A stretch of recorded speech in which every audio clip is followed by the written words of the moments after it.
to the flagship guarding the planet. It wasn't Jalek's boat, but it was the next best thing. Angreth's. She had been happy for them and ignored her brother's boast that a transfer to the High Admiralship wasn't out of the question. Having them serving coupled to her place in the clan's logistics arm meant she had a better idea than most of what she now saw. Her task was to process the forms recording her clan's naval levy and listen to the meetings where the elders debated its worth. Well, that was one argument that no longer stood. Not that it mattered. They were outmassed, outnumbered, and outgunned, and it was only a matter of time before the humans began to bombard the planet. Shock numbed her face as the realization dawned. No one doubted that Dreth would fight, but it would inevitably lose, and those who fought for her would be lost also. Tears came unbidden. Her eyes shimmered, and a tear spilled to carve an unwanted trail down her cheek. On screen, the Dreth fleet moved to intercept the regime's ships, and the announcer continued his commentary. "Admiral Angreth has sent for the High Admiral's assistance," he declared, his voice somber, "but has said she may not reach us in time." "And what is the High Admiral doing so far from home?" Dreth wondered.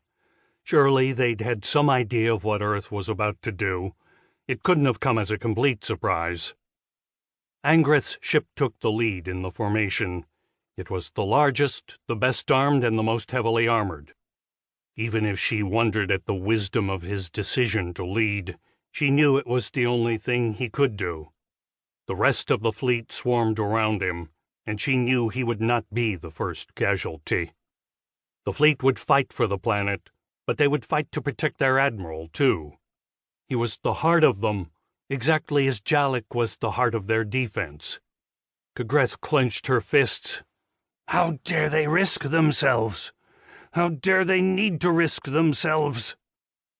Anger trembled through her.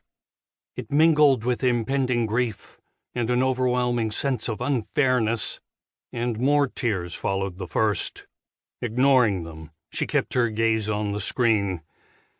Next time the recruiting officers made their rounds, she would be the first in line. She would fight for Dreth.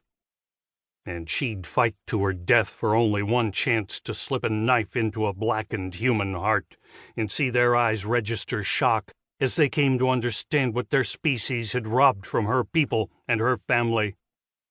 As she thought it, she felt a presence, something wild and fierce that trembled at the edge of her consciousness. It was something from the battlefield, but closer, too. Excitement shuddered through her, and she heard a voice. It spoke Dreth, but was not Dreth. It was human, but also was not human. "Na Shigrotha I me Galactalor," it began, and Dreth agreed. "All Dreth feel the power, but not all can wield it," the voice continued. "I can," she told it, took hold of the swirl of emotion, and touched the energy underlying it. Now that she knew it was there, it was easy to gather it. She knew that voice. Without a doubt, she knew it. But who was it?